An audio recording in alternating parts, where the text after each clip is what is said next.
My name is Kirstie Fleur, and I'm the founder and CEO of Freedom Fleur. Freedom Fleur is an ethical and sustainable clothing brand that works to resource and empower women.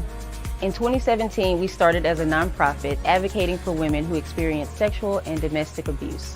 During the pandemic, we restructured to a for-profit social enterprise, understanding that to really help women, we needed tangible resources to give them their power back. An impactful thing to note is that when women are economically empowered, they invest in their families and in their communities, producing what many call the multiplier effect. And this spurs economic growth and produces global peace and stability. That's why we at Freedom Fleur are on a mission to resource the visionary woman. Our dream is to see women from various backgrounds who have suffered injustices of all kinds, including abuse, learn to walk in power and walk in freedom.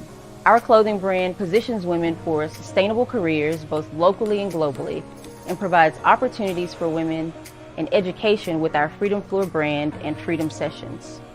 In the last 10 years, only 1% of venture capital in the financial and technology market have gone to women. Much of the reasoning behind this is because women need the training and the experience to qualify for the capital. Now, we believe that the pillars of justice, education, empowerment, and freedom should be available for all people, including women of the world.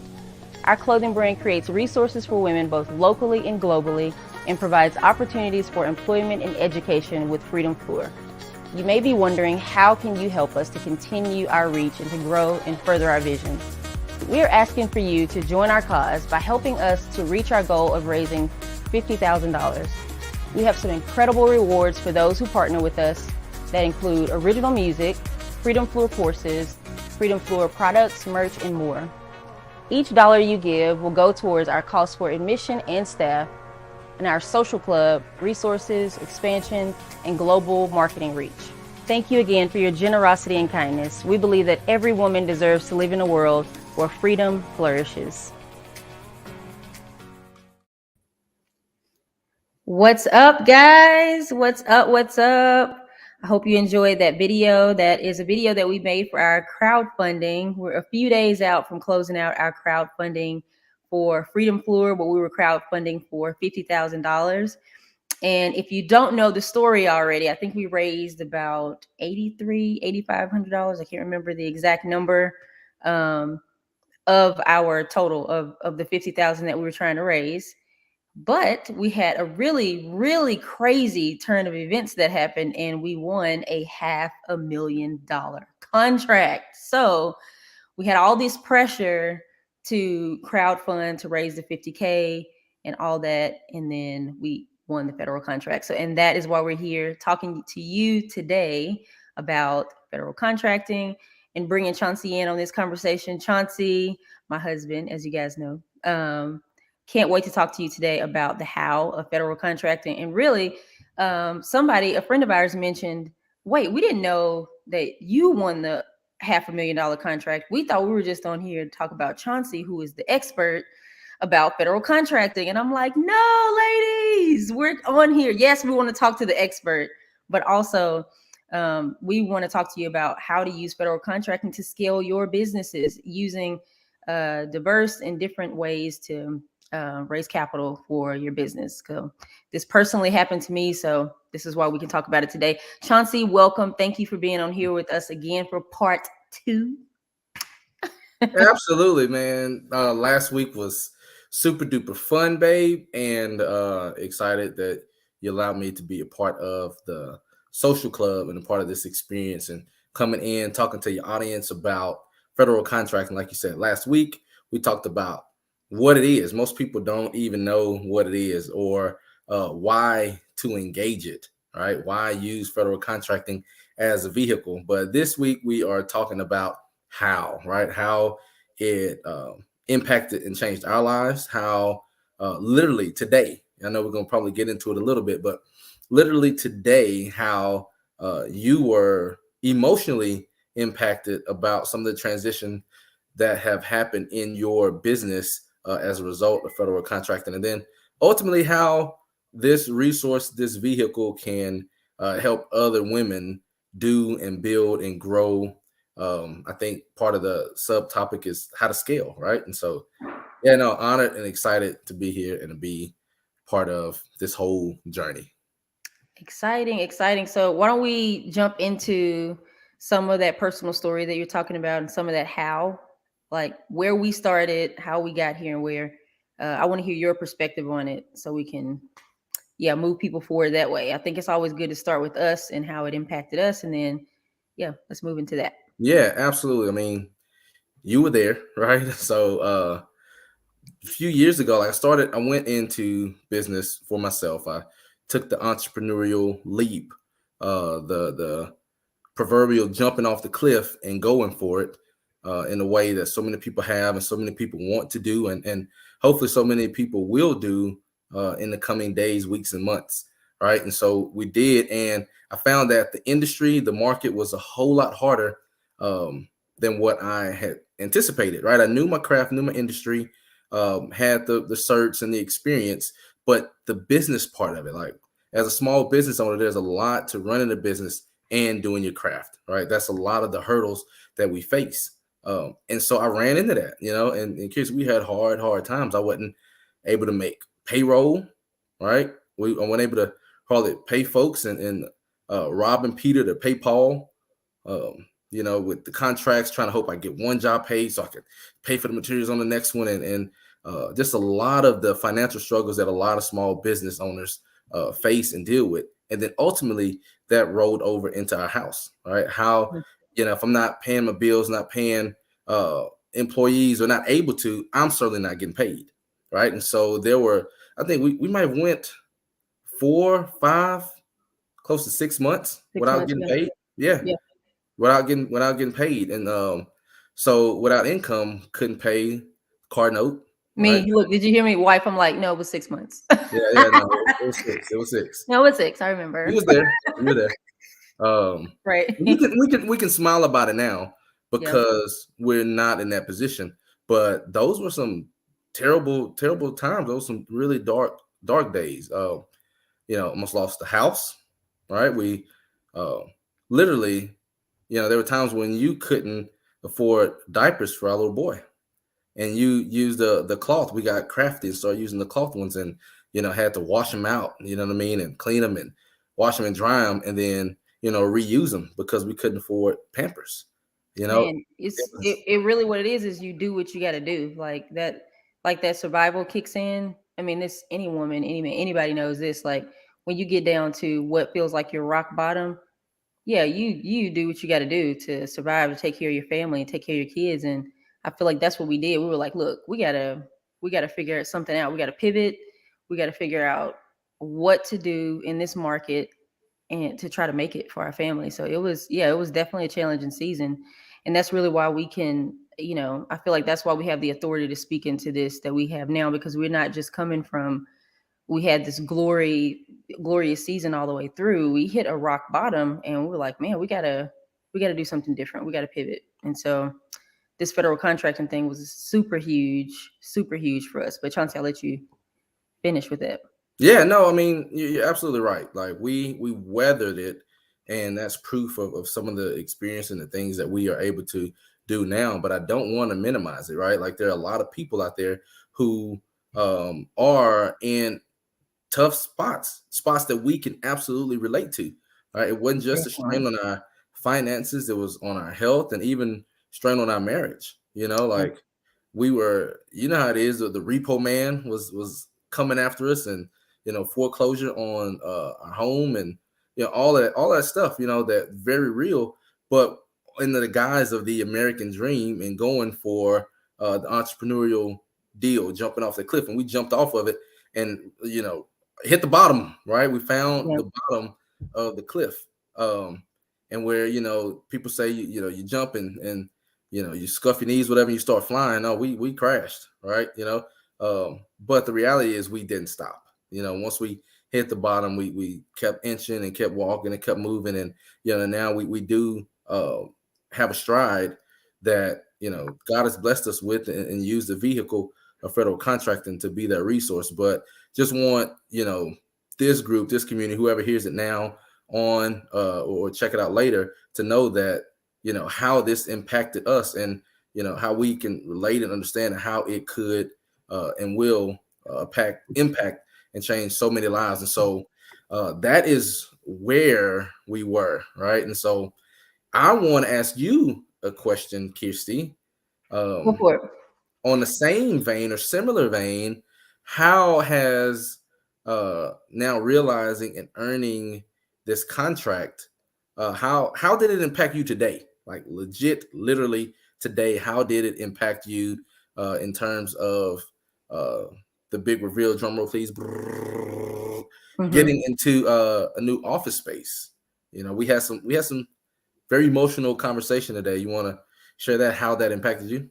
Yeah. So yesterday, actually, and for the past few weeks now, we've been working on a deal with an office space, and we knew that with like the first 50K that we were trying to raise, that okay, one of the things is we need an office space. Like I have a ton of fabric and clothes and just a lot of materials, like little shipping station and all kind of stuff, packaging boxes and everything for Freedom Fleur that don't have a space really here in the house. And I'm like, I need a space. I need a space. I What need a about, so space. then you have an office though? What's the context for your Yeah, give me a office? second. So did have an office. I had a co-working space, which was great because I could pop in and I can get my alone time at the co-working space. But the thing about it was I didn't have a closed door space. I didn't have anywhere that I could just like keep my stuff. So I would come in with my cart and I've got like my laptop and all my things. You know how it goes, co-working space or whatever, which is great. But when you are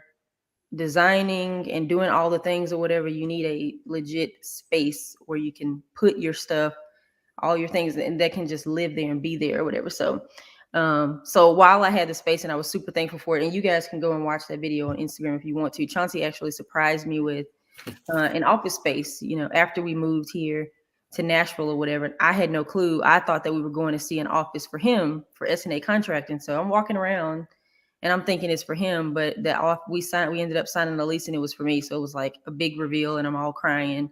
But that was amazing. But it was for a co-working space again, which was awesome. But yesterday, I got to sign the lease for an official office space for Freedom Fleur, which I am super excited about. I moved in immediately and started moving my shipping stations and clothing and all kinds of stuff for Freedom Fleur over into the space, and worked out of the space today. But also was just in there like emotional, like, wow, you know, I've been working so hard towards this. And then today, you know, it just kind of hit me like, wow, like we're here in this moment. And it was actually tough. I was like, oh, I don't know if I feel like I deserve to even really be here right now. And like that imposter syndrome thing, you know, do I deserve to be right here? But I'm like, we've been working hard for this. I've been working hard and I deserve to be here. I deserve to be right where I'm at right now. I've been working for this. And so anyway, I'm excited. We're super excited. We got a space to be, and this is just only the beginning. But yeah, I'm thankful because we wouldn't have been able to do this without one, people funding our campaign. That's number one. Everybody's been supporting and doing the best they can to fund our campaign, but also federal contracting has been huge for this. So that's that. But let's get to what people really came here to hear, Chauncey. They're here for, what do they want to hear? The how, the real how. So let's see. Okay, one of the things I want to ask you is, once someone has decided to do federal contracting or any business, what type of mental and physical preparation, even emotional preparation, is needed? You know, as you can see, like we both went through a ton of stuff, and we talked about in the last video how for years I didn't want to do it. Like you asked me several times, like, hey, you should do federal contracting. Like this would be really great for you, women owned, you're a veteran, all these things. And I'm like, I'm not interested, you know. And, you know, of course, now I'm at the spot where I was like, okay, I need to move my business forward. So what is needed? What do you think is needed? Preparation mentally and physical preparation for. Man, I think one of the biggest things is um, get as informed as you can, right? You don't know what you don't know as you are starting anything new, right? You don't know what you don't know. And so get around people who do know, right? So it's important if you can find a mentor in whatever space, industry, um, job, whatever company, whatever new venture that you are pursuing, if you can find someone who can show you the rope. I've heard people call them a mountain guide, right? Like Mm, people who have gone up the mountain, your first time you want to go hike Everest, right? And really so good. you have to have the right clothes, you have to have the right shoes, you got to know how far to go, when to stop, what pace you can go at, so that your lungs can expand, can adjust to the atmospheric pressure as you're going up the mountain. Well, there are people who have been up the mountain before, right? There are people who have shown people the way time and time again. They've traversed it. They know, the rest stops. They know the climate. They know the animals. They know the dangers. They know all the things that you don't know because you've never been this way before, right? And so, find you a guide. Find you a mentor, even if it's a book or it's a podcast or Yeah, you I like know there are a lot of ways to get mentorship, right? To get people to show you and teach you things that you've not known before. So I think that is hyper critical to being successful when you are entering a new venture and going into, especially entrepreneurship, right? Like some of the hurdles. This is how you need to manage payroll. This is the tempo that you need to scale, so you don't hit some of the pitfalls that others have hit. Right. Another thing is having a good community of peers around you, right? The it. accountability, the community, the collaboration, people who are at the same pace and level that you are. That's going to be super encouraging and supportive because now you got a cadre of people that you can bounce ideas off of, right? Hey, I experienced this. Let's talk federal contracting. Yeah. So there's a contracting officer and they asked for this 1442 or something.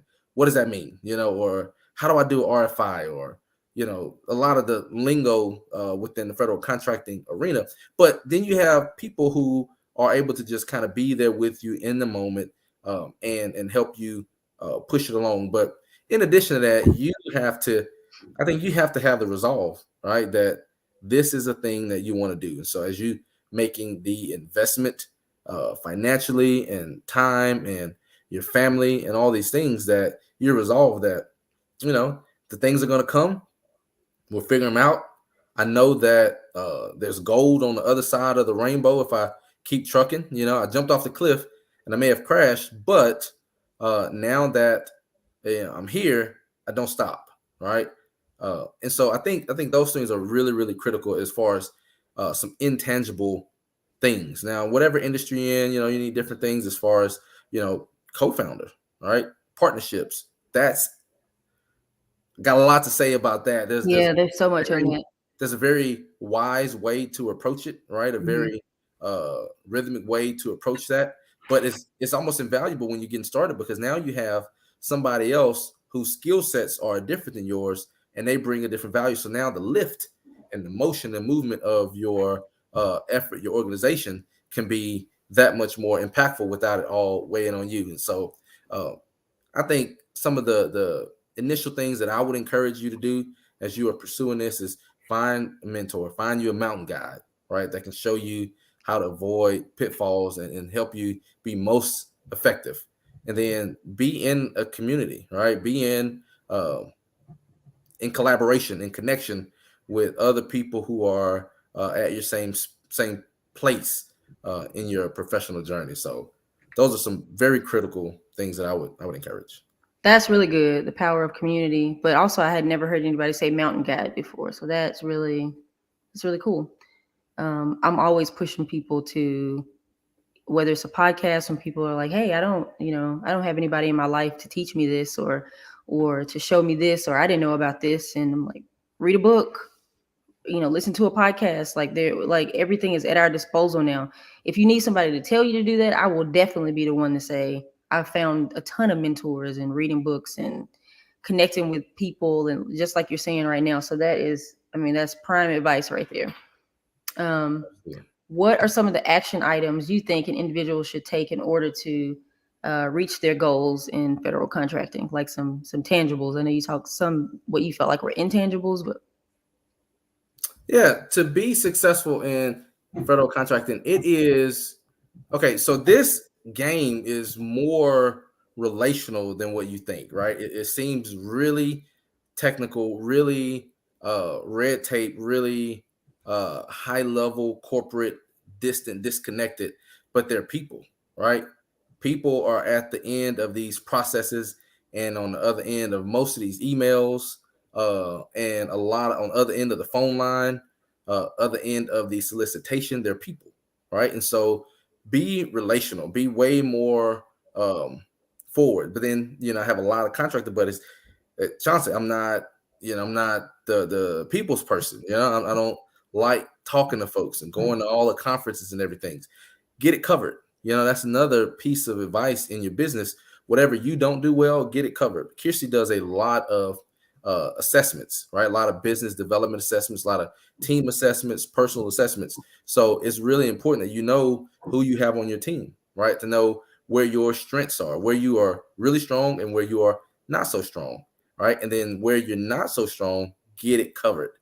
And so a Right. big part of being successful in the federal market is being relational, right? They want to see you as the CEO, as the founder, that you are engaging in the business, you are running the business, you are not necessarily the expert in covering all the bases, but that you have a team of people, right? And so they want to see you. So one, to just be relational, right? Know that you're talking to people, and that is a big deal. Kirstie, saw it when a lot of the interaction that you were having. At some point, you would get on the phone with the customer and you know get clarity on the situation, and the people Yeah. were very polite, very nice. They're surprisingly way more helpful than you would think. Right. So that's a big how. Another thing is be excellent in your craft, right? That really is the more minimal piece, but in small businesses, we have to know our craft, know our trade, know whatever the service is that we are providing, right? So be thorough, be diligent and to read what the requirements are, right? And make sure you respond to specifically what they ask for. And if you do that, you can be successful. I love that. So we're getting close to our time, which is really crazy because I cannot believe we've been already going for about 22 minutes now. But um, one of the things I want to talk about is adding value, creating a win-win, because I feel like this is really, really important. When it comes down to federal contracting, the people that I know who know what federal contracting is or who have heard of federal contracting, typically what they are thinking is, oh, I'm going to make a ton of money and I'm going to get in federal contracting because, you know, it's all about me, me, me. Like I'm going to, I need to make all this money. We all want to make money. We want to live comfortably. My word that kind of like guides my life is freedom. So money is not essential to me unless it is bringing me freedom. So everybody has their things that they live by, things, and so I get it. But also, when it comes down to the federal government, Chauncy, when it comes down to getting federal contracts, talk about creating value and creating a win-win. Yeah, absolutely. That comes down to being just a little bit diligent in your pursuit, right? You know what it is that you do. If you are a graphic designer, right? Then that you're not spending a lot of time with the guys who are doing oceanography, right? So knowing what it is that you do, and then from there, marketing to the people who buy what you sell. There's sites out there we can help you navigate them and find them that will show you, hey, what is this installation known for? What are the last 5 years of contracts that they spent, right? And so then uh, down on the Gulf Coast, right? The Mississippi Valley, that group, they do a lot of stuff on the levee, right? On waterways and so heavy civil work, riprap and dirt, and so you can sell those services to them. Um, so one is knowing what you do and then who buys what you sell, but then the next part is making sure that you add value to them. So I wouldn't go to the oceanography group and helping them be successful with my product if I'm in aviation, right? Or if I'm in meals, or if I'm in real estate, right? They're out there on the water, or they don't need to rent buildings from you, you know. So knowing what they sell, and then from there helping them meet their need. Because again, guys, it's not the federal government doesn't just exist to give contracts to small businesses. They exist to serve the people, to serve the public, and they have missions that they are trying to accomplish. Right? When I talk about the New Orleans District Corps of Engineers, right? Their mission is waterways, to make sure that the levees don't burst, right? That residents and the general public stay safe. And so when they're doing that, you say, hey, I can help you do this. I have this type of experience, and this positions us to help you be successful at your mission, right? And so you want to create a reciprocity, a win-win type of posture with your customer, right? And that, I mean, really, we should be doing that in all times in life, right? You don't want to be the underdog. You don't want to be, in a place of receiving, but you want to add value wherever you are. And it's the same way with the federal government, with these markets, as you're talking to these different contracting officers, buyers, contract specialists, to know that, hey, we're going to help you fulfill your mission. And part of it is they're not meeting their woman-owned small business quota, right? And so for the women who are out there who are thinking about a different stream, a different way, they're looking for opportunity. Part of your thing is like, I can help you meet your goals, right? If you, hire me, then you get more percentages or whatever, the way that goes. And so right there, join the social club. We have a league, a club of visionary women entrepreneurs who are rallying around each other to build community, to build economy, and to really drive depth in it. So to answer your question, is provide value, right? It's intensively doing it, is knowing what they're buying, and then make sure that you are providing solutions to what they need and to help them meet their goals. I love that, Chauncey, what you said about adding value. One of the biggest things about adding value, like you said, is making sure that what you offer, like you're saying right now, what you offer, you're coming in and you're like, I care about your mission. I'm military. I'm prior military. Clearly, I'm a veteran.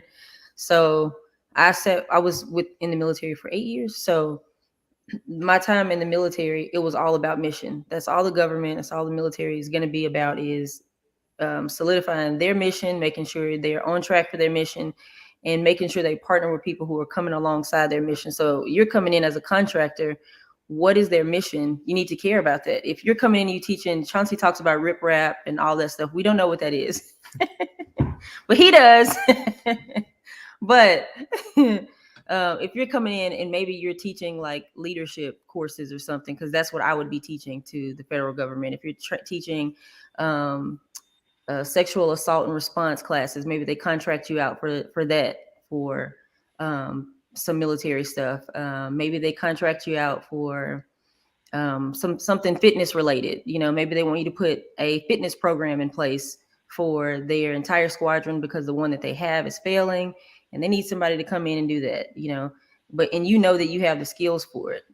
Now come and you bring what your skills are. You're like, okay, I'm good at this. I care about the people. I'm passionate about this, and put a proposal together to submit to them, and then provide value. Like Chauncey said, come in and do the job to the best of your ability. In his course, he talks about building teams. He talks about getting the contract, solidifying, like all these things that you need to do to solidify that. But I think that if you come into it with, I'm coming in to add value, because humanity, we're humans, and this is not just benefiting you, but this is also going to benefit them, which also benefits the world. And I know that I'm kind of like a hippie, but the reality is like what the world needs now. But it's just so important. It's important. The military may say it, the government may say it a completely different way, but I'm going to say it this way, that we're saying it's the win-win. It's reciprocated value. You're getting paid, they're getting paid, but you're coming bringing your value. And then the return on the investment is you get paid, or you win the contract, or, those type of things. So keep mission essential to everything you do. Your mission, your vision, their mission, their vision, and add value. Absolutely. It's a thing called partnership, that's key word right now. That's partnership to get to the end goal for everybody. And we don't want to make it seem lofty, guys. Like, this is not some distant deal. We really do. We have a federal contracting masterclass that lives inside of the FF Social Club that you can take, and it's step by step, cut through the red tape. We're there to coach you through. We give you legit what to say, where to go, what to ask, what to do, all of these things to help you get positioned and get ready to jump in and be successful and win your $500,000 or $2 million or $10 million contract or $50,000 contract. I mean, that's life changing. Yeah, absolutely. So wherever it is, we're there. And then inside the social club, you see the banner there, the ticker. Um, there's a community of women And who you just created a circle, right? yeah. So we have a network within there who is specifically dedicated to federal contracting. So you have access. We can collaborate. Uh, we can ask Ask questions. questions. Yeah. Right. That's exactly right. So that is available. So you're not flying solo. Don't think that at all. Literally, talk to my mom today. My mom's in federal contracting. She has her business. Shout out, mom. And on her woman-owned deal, she was like, "Hey, I got a question about this, and what about this? Oh, this is how you answered." And boom, now she's off to the races again. And so it's just that little bit of access that's all it takes. It might have been a 60-second conversation, but within the relationship, within the network, within the social club, we'll have those resources. So I just encourage you guys to get active, to get busy, to go for it, and to take advantage of this resource, this market, this vehicle. Yeah, that's great, Chauncy. Thank you so much. I had somebody ask me, so is this just for women? Yes. On this platform is just for women. What, the social club? Yeah, the social club is Oh, for women. yeah. The social club is just for women. What we're doing with Freedom Fleur Social Club is geared towards women. But don't mistake the fact that what Chauncy does, he's coming onto our platform to provide value for us. And we are super thankful for him as an instructor. He's an instructor on the platform. Like we said, he teaches a course in there. He has a circle where you can ask questions. But if you are a man and you are on this and you hear it and you're like, well, I want to know about I want to get involved in it, you can also go to his page at chaunceyhorton.com and you can get access to those courses as well. But this specifically, what we're doing is for the social club. But don't feel like you're missing out, because you can still get access. All right, you're not left out, guys. You're not left out, but you for just all of can't hang out with us on the social club. It's for the ladies. Girl It's for power. ladies. Well, Chauncy, we're super thankful for you being on. One of the things that I know our project manager, Tammy, was like, we really want to hear you talk about, there's certain things she wanted us to talk about. And one of those things was like how me and Chauncy, we told her the story of how we were separately praying and asking God, like, okay, like about vision and mission and all the things. This was years ago. And it's year one of our marriage. Yeah, that was a long time. Dang, yeah. Okay. But so it was like 9 years ago, 9 years ago. But we were asking separately. We were both praying a similar prayer, and that was, that the people that were connected to us, they would experience freedom, that they would be, connected to their mission and their purpose and all of that.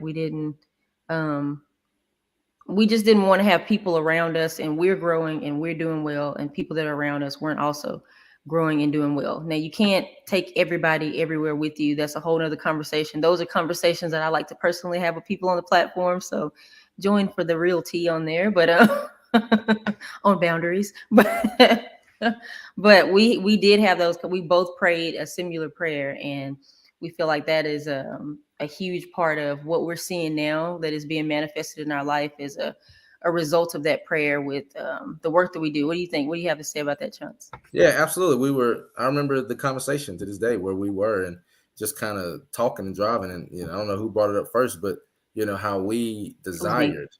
It's probably you. Yeah. It's how always always.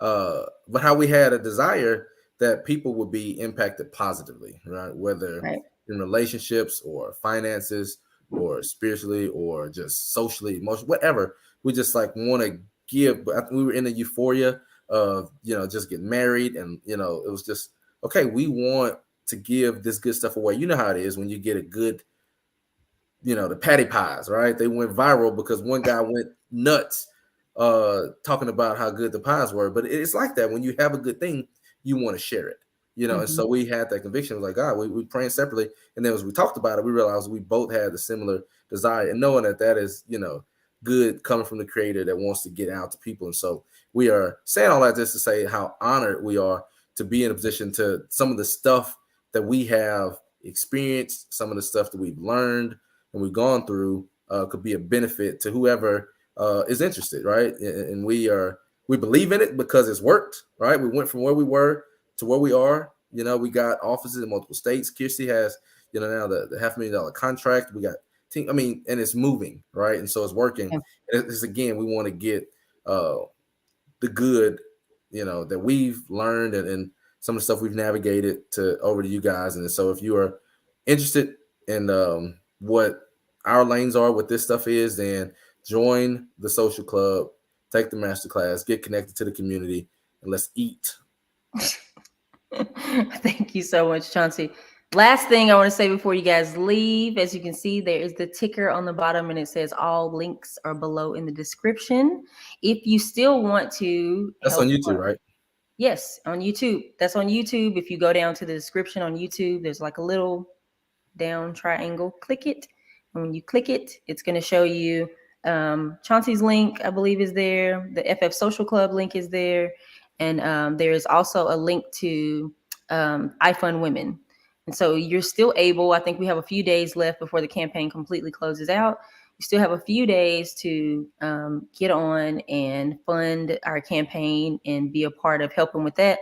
There are a ton of rewards on there. If you're like, oh, I would love an FF shirt, or, I want to, hey, I want to hit the big spender one and I want to get a custom made suit from Freedom Fleur on this line that's coming out. That's available. There's music and all those things available. And after the campaign closes, we'll spend the next few months or however long fulfilling the rewards that are listed in the campaign. But anyway, we are over our time, guys. Thank you so much for being on with us. Again, Chauncy, thank you for being with us. You're amazing. Again, Chauncy will be in the platform. So please hop on the social club and come hear from him, because maybe he won't come on here and talk to us again. I don't know. Will you come back on here? You don't have a choice. He'll come back. But thank you, guys. I'll be back.